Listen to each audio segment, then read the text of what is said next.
La Organización del Tratado del Atlántico Norte cumple 65 años. El objetivo de la alianza, que surgió solo 4 años después del fin de la Segunda Guerra Mundial, era contener el avance de la Unión Soviética. Sin embargo, la historia reciente ofrece numerosos ejemplos de una conducta agresiva y hostil de la OTAN. Gonzalo Guancha nos cuenta por qué la misión de la alianza en el siglo XXI genera tantas dudas.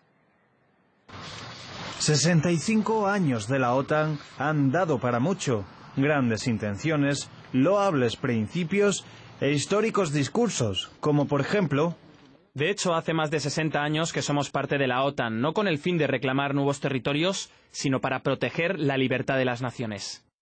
Sin embargo, en aras de proteger la libertad, el Tratado del Atlántico Norte ha dejado imborrables huellas. Algunos son capítulos vergonzosos de la historia reciente. Hace 15 años la OTAN plasmaba su impronta en la antigua Yugoslavia. Para frenar un supuesto genocidio étnico, durante semanas bombardeó Serbia. El resultado, 2.500 víctimas. Tras ser invadido por Estados Unidos en 2001, Afganistán acogió la mayor coalición militar de la historia. Las misiones de paz de la OTAN han provocado decenas de miles de muertes. De ellas, más de 3.000 soldados de la coalición han caído bajo el ya célebre fuego amigo. Irak y su dudosa amenaza para la paz mundial con las supuestas armas de destrucción masiva es otro de los emblemas de la alianza. Es la guerra que más bajas ostenta en la historia moderna, con hasta 1 millón de iraquíes caídos, según algunas estimaciones. Libia.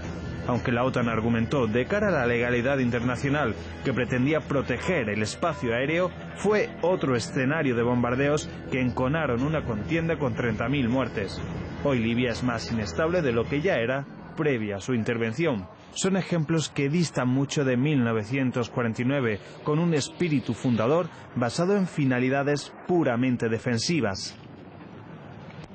La OTAN en la actual circunstancia sufre de múltiples problemas institucionales, sufre de problemas que tienen que ver con la credibilidad, no aplica los principios del derecho internacional, deja de lado el derecho internacional y sobre todo el principio de no agresión a los estados soberanos.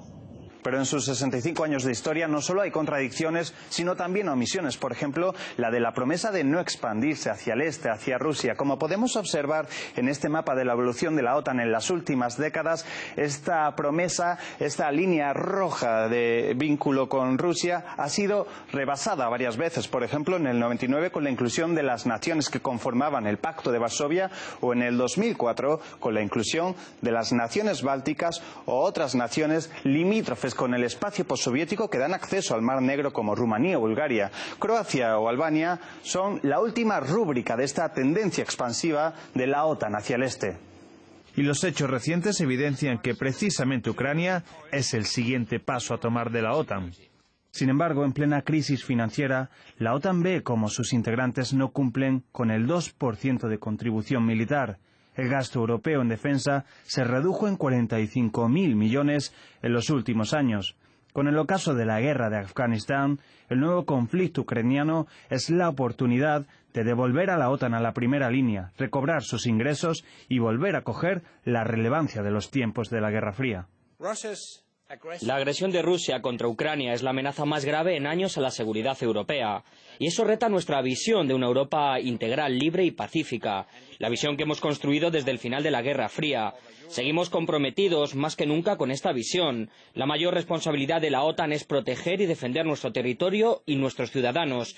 Es lo que haremos. Bueno, la OTAN no tiene casi nada que ver con lo que fue en los años de la Guerra Fría. Es una asociación que tiene partners globales en todo el mundo. Efectivamente, quizá busca ahora un poco su papel una vez que va a concluir lo que ha sido su principal guerra y la guerra más larga de Estados Unidos jamás librada, que ha sido Afganistán. 65 años después, la macroorganización parecía haber quedado obsoleta ante las nuevas amenazas del siglo XXI, como por ejemplo el terrorismo o los ciberataques. Sin embargo, resucitando el clima de Guerra Fría, la OTAN se asegura décadas de existencia en las que tratará de defender la paz y la democracia a la espera de mejores resultados. Gonzalo Guancha, RT. Y la Organización del Tratado del Atlántico Norte se creó en el año 1949, cuando 12 países de Europa Occidental y América del Norte firmaron en Washington un acuerdo de defensa colectiva. Actualmente la alianza cuenta con 28 miembros. Sin embargo, son más de 30 los países que también colaboran con la OTAN en el marco de programas intencionales. Vamos a ir viendo cuál es la estructura del organismo a través de este gráfico que tenemos ya preparado aquí. El elemento crucial de la alianza es el Comité Militar. Sus actividades cotidianas están coordinadas por una Secretaría Internacional encabezada por el Secretario General de la Alianza, quien también dirige todos los comités del organismo. Esta división, que opera desde la sede del organismo en Bruselas, cuenta con unos 1.200 empleados. Adicionalmente, alrededor de 5.000 efectivos trabajan en sus diferentes agencias y comandos regionales por todo el mundo, pese a que en los últimos años numerosos miembros de la OTAN han reducido sus inversiones en defensa. Más de los 70% de los gastos militares de todo el mundo pertenecen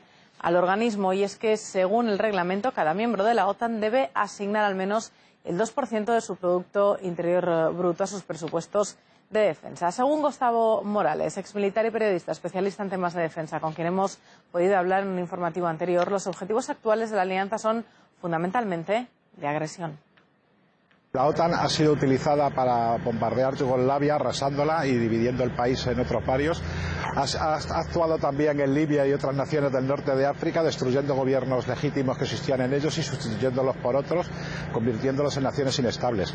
En estos momentos la OTAN es la punta de lanza diplomático-militar de Estados Unidos para aplicar la paz americana en el mundo.